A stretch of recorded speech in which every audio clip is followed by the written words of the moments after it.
बात आज सीसेट। इस देश में किसे पता था कि आईसीएस के बाद आईएएस की बात होगी, लेकिन इन सब के बीच सीसेट एक ऐसा मसला आकर खड़ा हो जाएगा जिसके साथ एक सवाल खड़ा होगा कि सीसेट आप कितने कामयाब हैं या नहीं है। बाकी पर्चों की बात छोड़ दीजिए, लेकिन एक ऐसा पैटर्न इस देश में तय किया जा रहा है जिसके जरिए एक बात निकल कर आ रही है कि आने वाले वक्त में इस देश को कैसे नौकरशाह चाहिए।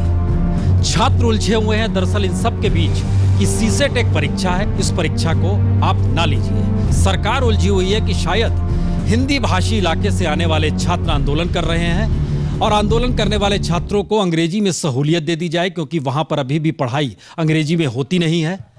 तो सहूलियत दे दी गई कि 22.5 नंबर हटा दिए जाएं। लेकिन मसला ये नहीं है। दरअसल आज हम कुछ खास मेहमानों के साथ और छात्रों के साथ यहां पर इसलिए जुटे हैं क्योंकि 2011 से पहले ये पूरा मामला जो यूपीएससी में छात्र जाते थे प्रीलिम्स के जरिए और उसके बाद रिटन और फिर इंटरव्यू का प्रोसेस होता था, अदालत तक गया था।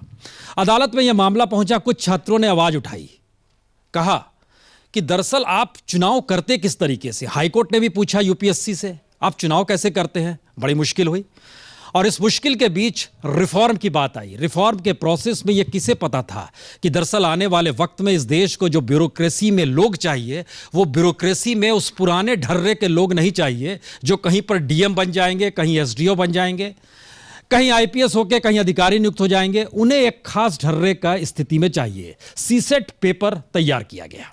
सीसेट पेपर में जो कंटेंट डाला गया, वो कंटेंट दरअसल इस देश के उस बहुरंगी मिजाज से बिल्कुल नहीं मेल खाता है जिस बहुरंगी समाज में यह देश जीता है। सीसेट का पेपर उठा के देख लीजिएगा। उस पेपर में जो सवाल पूछे जाते हैं वो बिल्कुल मैनेजमेंट से प्रभावित है।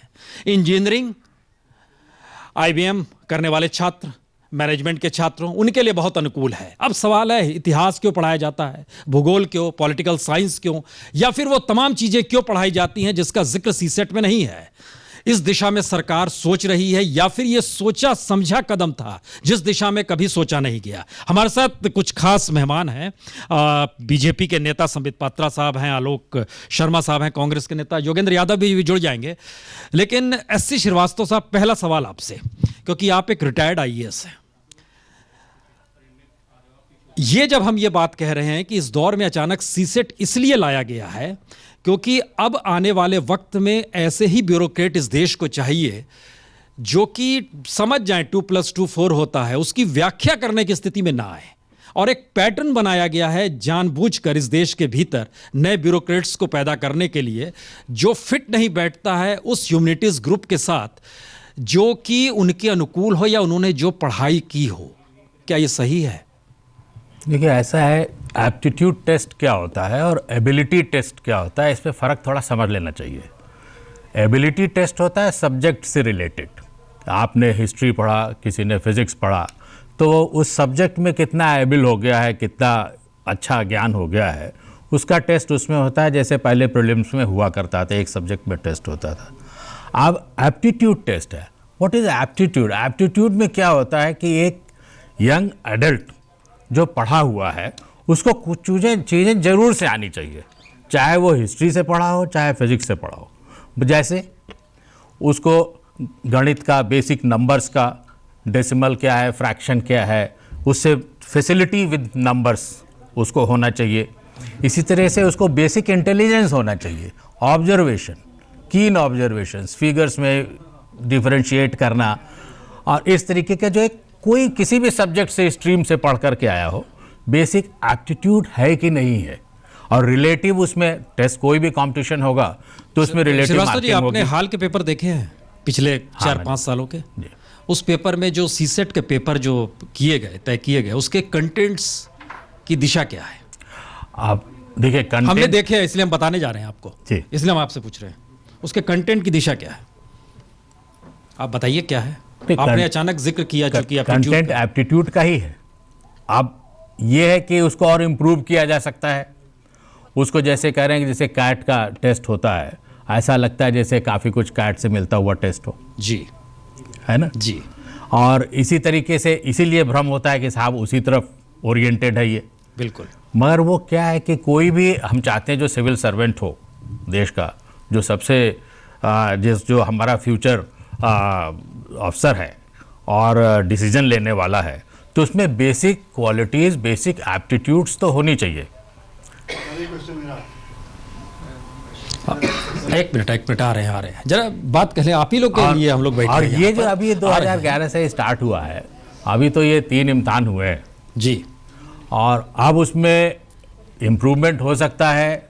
अब वो जो ग्रुप है जो क्वेश्चन पेपर डेवलप कर रहा है, जो ऑब्जेक्टिव टाइप के जो क्वेश्चंस लोग बना रहे हैं, they can improve upon it, वो तो हमेशा उसमें ही इम्प्रूव हो किया जा सकता है। संबित पात्रा जी, संयोग ऐसा है कि कांग्रेस के दौर में ये लागू किया गया और संयोग ऐसा है कि आप लोग उसमें सुधार करने की स्थिति में बीजेपी आ रही है, लेकिन हर के जहन में एक सवाल बार बार आता है, स्टूडेंट्स जहाँ भी जाइए कहते हैं अरे ये नेता लोग कभी तो यूपीएससी दिए ही नहीं है और इन्हें क्या मतलब है पढ़ाई लिखाई से, और लेकिन क्या कीजिएगा, सब कुछ इन्हीं के अंदर में आ रहा है। वाकई बीजेपी के नेता जो बैठ रहे हैं, हम भी जितना जान रहे हैं, जो लोग बैठे हैं, यूपीएससी की परीक्षा में रिटर्न तक कोई नहीं पहुंचा। हमें नहीं पता है उन्होंने प्रीलिम्स दिया है या नहीं दिया है। सवाल बड़ा सीधा है कि छात्र जिस मुश्किलात से गुजर रहे हैं, कोई भी सरकार हो, आपकी सरकार हो, इनकी सरकार हो, या लेफ्ट की हो, या मान लीजिए समाजवादियों की सरकार हो, नेहरू ही का दौर आ जाए, लेकिन छात्र जिस समस्या से जूझ रहे हैं उसका समाधान संसद के भीतर तक हंगामे में गुम क्यों हो रहा है? देखिए, सबसे महत्वपूर्ण विषय है एक जनरलाइज स्टेटमेंट पास कर देना कि अमूमन नेता पढ़ा लिखा नहीं है और यूपीएससी ही वो मानदंड है जिसके माध्यम से हिंदुस्तान के सबसे पढ़े लिखे लोगों किसने का कहा पढ़ा लिखा नहीं है? नहीं, आपने अचानक मानदंड जो आपने ड्रॉ किया कि यूपीएससी चूंकि उन्होंने पास और नहीं पढ़ा लिखा किया में दोनों अंतर है, अक्षर ज्ञान भी एक अलग चीज नहीं, मैंने उसके बाद ये कहा कि वो मानदंड कि यूपीएससी ही वो तो हम एक पहली लकीर खींच रहे हैं। आप ऐसा कोई बयान इस पूरे प्रोग्राम में नहीं देंगे जिसको हमने नहीं कहा होगा, क्योंकि उसके बाद आपने अभी जो एक कहा कि नेता यूपीएससी पास नहीं, हमें पता है 3 मंत्री बैठे थे, तीनों ने नहीं दिया। बताइए इसमें आपत्ति है आपको? नहीं, आपत्ति नहीं है, मगर उसकी ये आवश्यक नहीं है कि यूपीएससी नहीं दिया है इस कारण से यूपीएससी के लोगों के परेशानियों को नहीं समझते हैं। बहरहाल मैंने तो दिया है, मैंने कंबाइंड मेडिकल सर्विसेज दिया है, मैंने पास भी किया है, मैं मेडिकल में भी रहा। इसके साथ दूसरा हिस्सा जोड़ ले रहे हैं, आप उसका जवाब अभी नहीं देंगे। एक बात बताइए आलोक जी, जो रिफॉर्म कमेटी बनी थी जिस समय सीसेट लाने की बात चल रही थी, कांग्रेस के दौर थे, उस समय भी जो 6 लोग बैठे थे, जहां तक हमें याद है, उसमें भी मुश्किलें थी कि किस दिशा में इसको ले जाना है। और ये बड़ी जबरदस्त, उस समय हम लोग भी एजुकेशन कवर करते थे तो रिपोर्टिंग कर रहे थे, तो फाइल किया करते थे कि सरकार के सामने एक मुश्किल है, किस दिशा में ले जाना है इसको। सवाल यह है कि मौजूदा वक्त में सरकार बदल गई, पॉलिसी बदलने की अब बात हो रही है, और पॉलिसी बदलने के लिए एक पत्थर भर उठाया गया, छात्रों में इसको लेकर भी गुस्सा। अब रास्ता यहां से आगे कहां निकलता है? सड़क पे छात्र, संसद में हंगामा। देखिए, मैं खुद स्वयं नेहरू विहार में रहा हूं। मैंने 99 और 2000 2 बार इंटरव्यू दिया है। हिंदी लिटरेचर और ज्योग्राफी मैंने कई वर्षों तक इंटरेक्शंस इंस्टीट्यूट में पढ़ाया है। मैं आज इन छात्रों की राजनीति से इतर जाकर भी बात करूंगा और विषय पर रहूंगा। राजनीति से अलग जाकर भी अगर इस विषय को हम देखें तो कहीं ना कहीं जो सीसेट का एग्जाम है, खास तौर पर जो सेकंड पार्ट है जिसके अंदर मैनेजमेंट का जो रीजनिंग है, मेंटल एबिलिटी है, इंग्लिश का लेवल है, वो पूरी तरह से कॉन्ट्राडिक्ट करता है जो यूपीएससी का सिलेबस है। अगर आप यूपीएससी के सिलेबस पर आज जाकर देखेंगे तो उसमें क्या लिखा हुआ है कि मैथमेटिक्स और इंग्लिश दोनों 10th स्टैंडर्ड के होंगे, लेकिन अगर आप क्वेश्चंस उठाएंगे तो बैंक पीओ के और उस एग्जाम्स में जो क्वेश्चंस आए हैं उसी पैटर्न पे ये कहीं ना कहीं रहा है। श्रीवास्तव जी ने जिक्र किया था, वो कैट से भी मिल रहा है, कैट से भी मिल रहा है। आप 10th के लेवल की इंग्लिश की बात करें और न्यूयॉर्क टाइम्स से आप आर्टिकल उठाकर कंप्रीहेंशन बना दें तो कहीं ना कहीं हिंदी माध्यम के विद्यार्थियों को दिक्कत है उसके अंदर। और तो और इस कमेटी ने, चाहे वो हमारे ही समय में हुआ हो, इंग्लिश को कंपलसरी कर दिया था 250 नंबर का मेंस में, जो पिछले वर्ष ही मार्च में 5 मार्च 2013 को मेंस में से 250 नंबर का इंग्लिश का कंपलसरी पेपर जिसके मार्क्स मेंस में और इंटरव्यू के बाद मेरिट में जुड़ते थे उसको हटाया गया। तो कहीं ना कहीं जो भी कमेटीज आई, मानसिकता क्या रही इसके पीछे? ये जो पूरा प्रोसेस चेंज क्यों हुआ है? मैं वही जाना चाह रहा था कि जो भी कमेटीज आई हैं इसके अंदर, वहां पर कहीं ना कहीं मानसिकता वो ब्यूरोक्रेट्स वाली रही है, टिपिकल ब्यूरोक्रेट्स की भाषा रही है। हमारे बड़े भाई हमारे साथ खड़े हुए हैं, इनकी भी भाषा को आपने देखा। कई चैनल्स में मैं गया, ब्यूरोक्रेट्स की जो भाषा आती है वो आज भी कहीं ना कहीं इंग्लिश की तरफ झुकाव वाली आती है। आज विषय ये नहीं है, आज विषय विवाद का विषय यह नहीं है कि किसने किया क्या किया। आज विवाद का विषय यह है कि कितना सीरियसली केंद्र में सरकार जो बैठी है वो इस विषय को लेती है। 3 बयान मैं आपको देना चाहूंगा। अभी 1:40 पर वेंकैया नायडू साहब ने पार्लियामेंट से बाहर आकर कहा कि यह विषय संसद में डिस्कस करने लायक ही नहीं है और बहुत सारे विषय हैं, कांग्रेस इसको गलत कोई विषय नहीं है, कोई मुद्दा नहीं है कांग्रेस के हाथ में, इसलिए इसको कांग्रेस उठा रही है। मैं जानना चाहता हूं कि अगर ये विषय डिस्कशन का नहीं है तो क्या रुद्राक्ष पहनकर नेपाल में जो मोदी साहब खड़े हैं उनको डिस्कस हम भी यहाँ प्रोग्राम देने आए तो कुछ देर पहले ब्रेकिंग न्यूज चला के आ रहे हैं कि बीजेपी के भीतर भी दो धारा है इसको लेकर, वो एक अलग मसला है। लेकिन संबित पात्रा जी, अब हम स्टूडेंट्स के पास जाए उससे पहले एक सवाल और आपसे महत्वपूर्ण है इस बात को आपके जरिए कहना, चूंकि आप एक डॉक्टर भी हैं। हम एक संवेदनशीलता समझना चाहते हैं कि एक ब्यूरोक्रेट इस देश को चाहिए, उसका आधार यूपीएससी का यही एग्जाम है जो सबसे बड़ा एग्जाम है। उसको लेकर देने वाले छात्र जिनके कंधों पर कल देश का भविष्य है, वो इस प्रोसेस से नाराज हैं और इस प्रोसेस को तय करने वाली सरकारें जो हैं इस बात में उलझी हुई हैं कि इसको किस रूप में देखा जाए, हिंदी अंग्रेजी के तौर पर देखा जाए, मेरिट का आधार क्या बनाया जाए। ये उलझन अगर है तो ये कहीं ना कहीं मुश्किल तो है ना कि पुण्य जी, दो तीन विषय है इसमें, उलझन है, इसमें कोई दो मत नहीं है। उलझन केवल नेताओं के बीच में है और बाकी समाज में नहीं है, ऐसा भी नहीं है। स्टूडेंट्स पे भी उलझन है और आप मीडिया में भी देख लीजिए, अगर आप हिंदी में डिबेट कर रहे हैं तो एक प्रकार का ऑडियंस है, एक प्रकार के बयान जा रहे हैं। अगर यही चैनल इंग्लिश में वो डिबेट करता है, जो कि कल मैं पार्टिसिपेट कर रहा था, वहां एक और विषय को फ्लोट करने की कोशिश की जा रही है कि इंग्लिश को क्यों आप छोड़ दे रहे हैं, इससे तो बिल्कुल ब्यूरोक्रेसी डूब जाएगा। तो उलझन चहुंदिक दिशा में है। इसीलिए जब उलझन बहुत होता है तो स्वाभाविक रूप से कुछ वक्त लगता है उसे ठीक करने के लिए। बहुत कम समय में इस सरकार ने छलांग लगाई है, बहुत अच्छे तरीके से विषय को एड्रेस किया है। 2011 में विषय आया, मैं आज ही एक बहुत बड़े नेशनल डेली में पढ़ रहा था कि किस प्रकार मनमोहन सिंह के सामने यह विषय रखा गया। बहुत डेलिब्रेशंस हुए और मनमोहन सिंह सेटिस्फाई हुए कि सीसैट के माध्यम से ही ऐसे ब्यूरोक्रेट्स तैयार हो सकते हैं जो देश को सही दिशा में ले जा सकते हैं। तो मेरे अभी जो कांग्रेस के साथी कह रहे थे, ठीक है, निजी बयान जरूर हो सकता है, मगर कांग्रेस के उस समय के प्रधानमंत्री ऐसा सोच रहे थे जो मेरे साथी सोच रहे थे, ऐसा नहीं है। और कल अरुण जेटली जी ने एक बहुत अच्छे इंटरव्यू में कहा कि राहुल गांधी आज जब निकलकर जो एस्पिरेंट्स हैं, जो प्रोटेस्टर्स हैं, उनके साथ खड़े होते हैं तो ये दोगलापन नजर आता है, क्योंकि वो ऐसा नहीं सोचते थे चंद दिनों पहले। आप देखिए, एक महत्वपूर्ण 3 विषय हैं इसमें, मैं स्पष्ट कर दूं। पहला कि एक भाषाई आंदोलन जैसे 60 के दशकों में हिंदुस्तान में बन गया था, वैसा आंदोलन हिंदुस्तान में पुनः न स्थापित हो जाए, इसके लिए सरकार ने तुरंत इसमें फौरन एक्ट किया है, क्योंकि कहीं ना कहीं एक भाषाई आंदोलन बनते जा रहा था। दूसरा आप कंप्लीट करने दीजिए, आप कंप्लीट करने दीजिए। ये प्रायोजित कार्यक्रम नहीं हो सकता है। पुण्य जी मैं आपसे निवेदन करूंगा, पुण्य जी मैं आपसे निवेदन करूंगा कि आप इसे प्रायोजित कार्यक्रम ना रखें।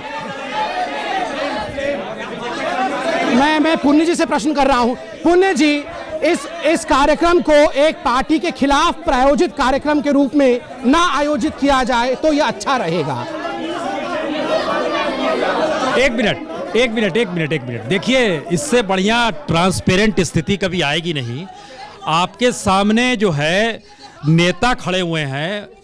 एक मिनट देखिए, सिविल सर्वेंट बहुत ही वाले हैं, ट्रांसपेरेंट स्थिति आ रही है। पहली बार मैं विषय रखूंगा, जो छात्र सोच रहे हैं, नो नेता नहीं सोच रहे हैं। हम एक सेकंड मैं कार्यक्रम क्या होगा जाके कहूंगा। आप लोग की बात नहीं आ पाएगी। सिविल सर्वेंट बनने वाले हैं। आप लोग जरा चुप रहिए एक मिनट, इसलिए चुप रहने का कह रहे हैं क्योंकि संबित पात्रा जी जो बोल रहे हैं ना, वो आपकी मांग नहीं है। ये देश को समझना चाहिए, इसलिए उनको पूरा बोलने का मौका हमें देना पड़ेगा कि ये जो बात कह रहे हैं, इस देश, हम छात्रों के पास ये बताते आ रहे हैं, राज करेंगे, कैसे राज करेंगे? आप सुनेंगे ही नहीं किसी को। 19 फिर कैसे राज करेंगे?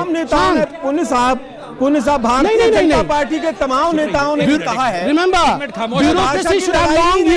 ब्यूरोक्रेसी के पास लंबे कान होने चाहिए और तीक्ष्ण बाण होना चाहिए। आप लंबे कान रखिए, अटैक करिए मेरे पर, समय आने पर अटैक। संबित पात्रा जी, हम आपको 3 घंटे लगातार बोलने का मौका दे देंगे, हम प्रोग्राम नहीं गिराएंगे, लेकिन इसलिए आप सिर्फ मत बोलिए कि आपको बोलना है। नहीं, इसलिए मत बोलिए कृपया। आपको कंट्रोल करना हम यहाँ पर आप लोग के सामने बड़े सीरियस मैटर के लिए आज हम यहाँ पर जमा हुए हैं। वर्ल्ड बैंक और IMF इस देश को कैसे चलना चाहिए इस दिशा में इकोनॉमिक रिफॉर्म के बाद वो चाहता था। वो चाहता था इस देश में ब्यूरोक्रेसी कैसी होनी चाहिए, उसने मनमोहन सिंह को पर प्रभावित किया और हो सकता है आज इस दौर में मोदी सरकार को भी वो प्रभावित करे। इससे इनकार अभी तक पॉलिसीगत निर्णय से आप नहीं हिचक सकते, इस दिशा में सरकारें जा रही है। अटल बिहारी वाजपेयी के दौर में भी चीजें प्रभावित की गई थी, इसीलिए अटल बिहारी वाजपेयी हिंदी वाले मुद्दे को लेकर यूपीएससी के सामने गए थे, लेकिन स्थिति जस की तस रही है। जरा समझने की कोशिश कीजिए, सीसेट आने के बाद इस देश में हुआ क्या। 2011 के बाद आंकड़ा जो था 40% से घटकर 15% पर आ गया, यानी ये प्रीलिम्स का आंकड़ा है। रिटन का आंकड़ा जो था वो 15 से 25 के बीच चलता था। 2009 में तकरीबन 25% छात्र ऐसे थे जो ग्रामीण भारत से आते थे, हिंदी भाषी क्षेत्र से आते थे। वो आंकड़ा घटकर 2013 में 2.3 तक पहुंच चुका है। वजह इन सब चीज़ों की क्या है? लोगों के जहन में ये क्यों सवाल है? परीक्षा देंगे तो भी नहीं चुने जाएंगे, क्वालिफाई के लिए भी एक नंबर निर्धारित सी सेट में कर दिया गया है, उस नंबर को नहीं पाएंगे तो बाकी चीज़ों की जांच ही नहीं होगी कॉपी की।